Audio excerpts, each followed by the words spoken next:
Hello students.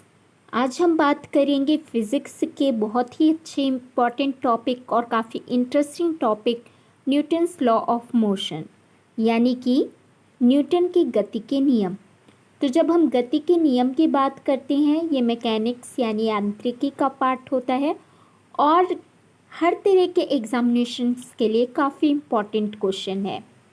जैसा कि आप जानते हैं कि न्यूटन का पूरा नाम आइजैक न्यूटन था और 1687 में उन्होंने एक बुक लिखी थी प्रिंसिपिया, और इसी बुक में इन्होंने न्यूटन्स लॉ यानी कि Newton's law of motion, Newton की गति के नियम की बात की थी। तो न्यूटन की गति के नियम क्या है, इसके बारे में हम एक एक करके देखेंगे। जैसा कि आप जानते हैं कि न्यूटन्स लॉ ऑफ मोशन में यहाँ पर 3 नियम हैं, गति का प्रथम नियम, द्वितीय नियम और तृतीय नियम। तो सबसे पहले हम बात करते हैं फर्स्ट लॉ ऑफ मोशन यानी गति के प्रथम नियम की। आपको यदि वीडियो अच्छा लगे तो सब्सक्राइब कीजिएगा और शेयर कीजिएगा। तो फर्स्ट लॉ ऑफ मोशन यानी गति का जो पहला नियम है उसे कहा जाता है लॉ ऑफ इनर्शिया यानी जड़त्व का नियम। जड़त्व के नियम की सबसे पहले हम डेफिनेशन देखते हैं। डेफिनेशन कहती है अ बॉडी एट रेस्ट और uniform motion will continue to be at rest और uniform motion until and unless a next external force acts on it.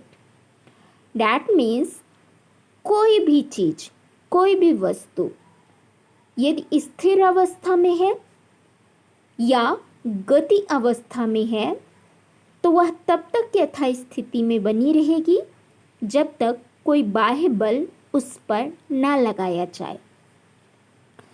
ये तो हो गई किताबी भाषा। सरल भाषा क्या है और एग्जाम्पल्स के थ्रू हम इसे बहुत आसानी से समझेंगे। हम जानते हैं कि कोई भी जो वस्तु है वो वस्तु तब तक अपनी उसी फेज में रहेगी, यानी स्थिर है, स्टेबल है, तो वो तब तक रहेगी इसी तरह से जब तक कि हम उस पर कोई बाहर से बल ना लगाएं, कोई फोर्स उस पर अप्लाई ना करें। और यदि कोई वस्तु गतिमान है, चल रही है, तो तब तक नहीं रुकेगी जब तक उस पर किसी भी प्रकार का बल न लगाया जाए। इसे और आसान शब्दों में अभी हम समझेंगे एग्जाम्पल से। गति के नियम के उदाहरण में एक बहुत ही अच्छा और जाना माना जो एग्जाम्पल है, जो हम अपनी डेली लाइफ में इसे हमेशा ऑब्जर्व करते रहते हैं, ये है कि जब गाड़ी जो होती है, ठीक है, वो जब हम चलाना शुरू करते हैं, गाड़ी पहले तो स्टेबल है, स्थिर है, और जैसे ही हमने उसे अचानक से चलाना शुरू किया तो इसमें जो पीछे बैठे हुआ जो भी वहाँ पे यात्री है या फिर कोई भी जो गाड़ी में पीछे बैठा हुआ है, वो जड़त्व के कारण क्या होता है, अपनी जैसी पोजीशन है उसी में रहना चाहता है, लेकिन गाड़ी आगे की तरफ बढ़ती है, ठीक है, क्योंकि वो तो मोशन स्टेज में आ चुकी है। तो जो ये यात्री है ये पीछे की तरफ झुक जाता है। तो ये तो रहा एग्जाम्पल नंबर 1, ठीक है। ये एग्जाम्पल क्या था कि जो गाड़ी थी वो उस गाड़ी में पहले तो ये स्टेबल है, विरामावस्था में है ना, और जैसे ही गाड़ी को स्टार्ट किया तो इसमें जो पीछे बैठा हुआ व्यक्ति है वो व्यक्ति क्या हुआ, पीछे की तरफ झुक गया।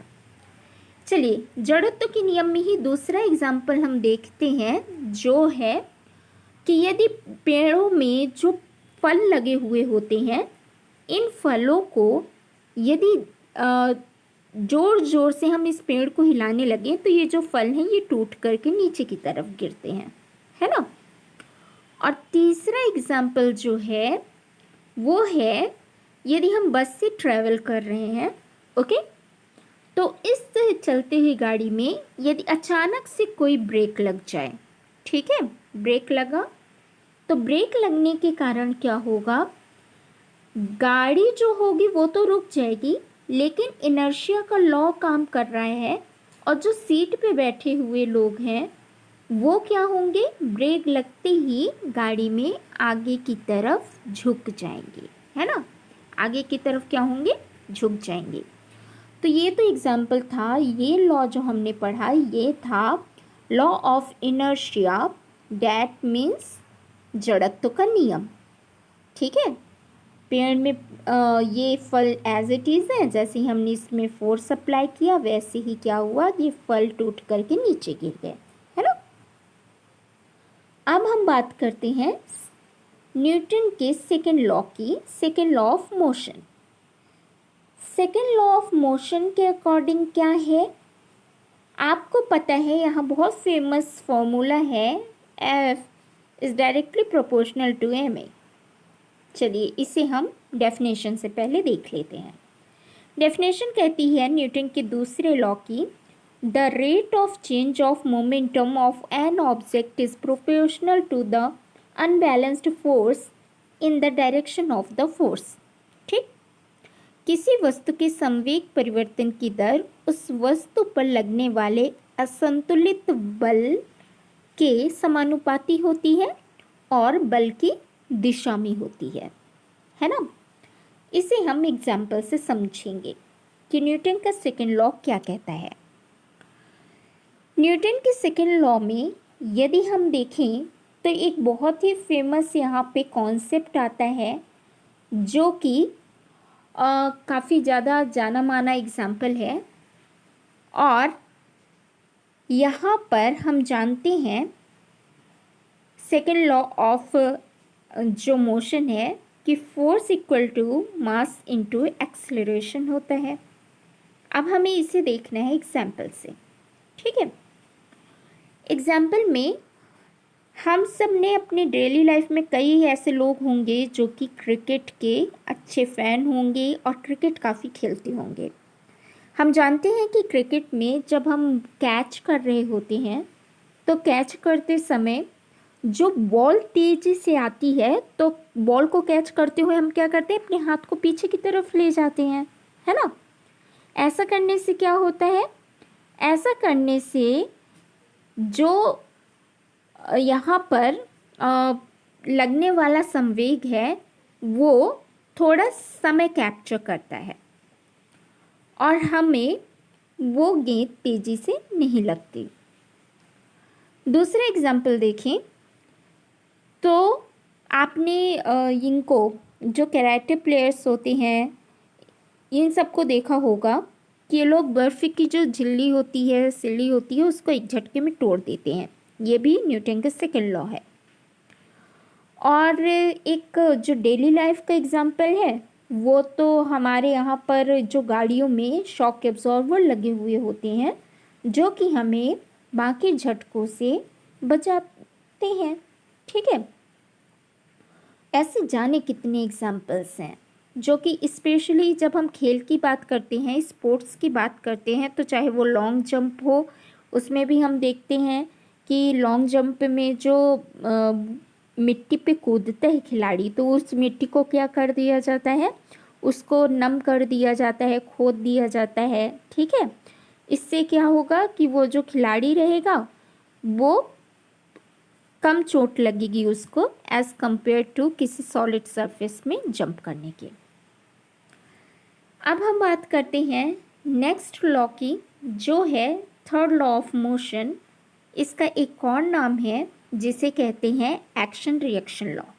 ठीक है, हिंदी में क्रिया प्रतिक्रिया का नियम, action reaction law.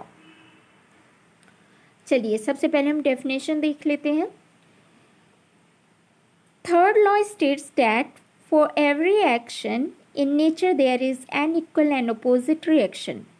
In other words, if object A exerts a force on object B, then object B also exerts an equal and opposite force on object A, है ना। आपने अपने दोस्त से लड़ाई की, आपका दोस्त आपको ऐसा थोड़ी ना छोड़ देगा। तो इस तरह से जो थर्ड लॉ रहेगा यहाँ पर, अब हम यहाँ पे इसका एग्जाम्पल देखते हैं। बहुत ही फेमस एग्जाम्पल है, कुआं जो रहता है उसमें बाल्टी से रस्सी से पानी को निकालना। यानी कि हम जानते हैं कि जब भरी हुई बाल्टी को कुएं से खींचा जाता है तो खींचते हुए यदि ये रस्सी टूट जाए, है ना, तो क्या होगा?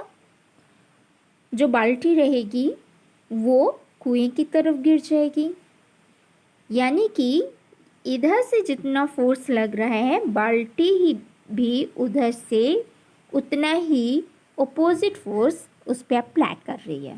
ठीक, इसका दूसरा एग्जाम्पल देखिए थर्ड लॉ का।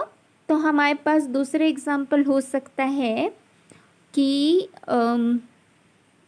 जैसे यहाँ पर हम प्लेन को देखते हैं, हम थर्ड लॉ की बात कर रहे हैं। ठीक है, मैंने केवल ये डायग्राम यहाँ पे देखने की कोशिश की है एग्जाम्पल के तौर पे। आपको पता है कि जब कोई रॉकेट लॉन्च किया जाता है तो रॉकेट की जो स्पीड होती है उस स्पीड में क्या होता है कि जो यहाँ से धुआं निकल रहा होता है, जो गैस निकल रही होती है ना, तो रॉकेट की गति उससे निकलने वाली गैस की प्रतिक्रिया के फलस्वरूप होती है। ठीक है, तो ये भी थर्ड लॉ का अच्छा एग्जाम्पल हो जाएगा। ओके, तो ये था ओवरऑल हमारा एक सिंपल से इंट्रोडक्शन न्यूटन्स लॉ का। ओके, न्यूटन के गति के नियम का। तो पहला नियम हमने यहाँ पे क्या देखा है? लॉ ऑफ इनर्शिया, है ना, जड़त्व का नियम। दूसरा नियम हमने क्या देखा है? F is directly proportional to ma, यानी कि जो संवेग परिवर्तन की दर होती है वो वस्तु पर लगने वाले असंतुलित बल के समानुपाती होती है और बल की दिशा में होती है। ओके, और तीसरा और लास्ट जो हमारा नियम है वो थर्ड लॉ क्या है? ये है एक्शन रिएक्शन, यानी कि क्रिया के विपरीत प्रतिक्रिया। ओके, तो ये ओवरऑल हमारे पास क्या रहा? हमने अभी देखा यहाँ पर कि न्यूटन ने गति के जो नियम दिए थे वो किस तरह से एप्लीकेबल होंगे। होप सो आपको ये टॉपिक समझ में आया होगा। चैनल को सब्सक्राइब और शेयर करें। Thank you so much.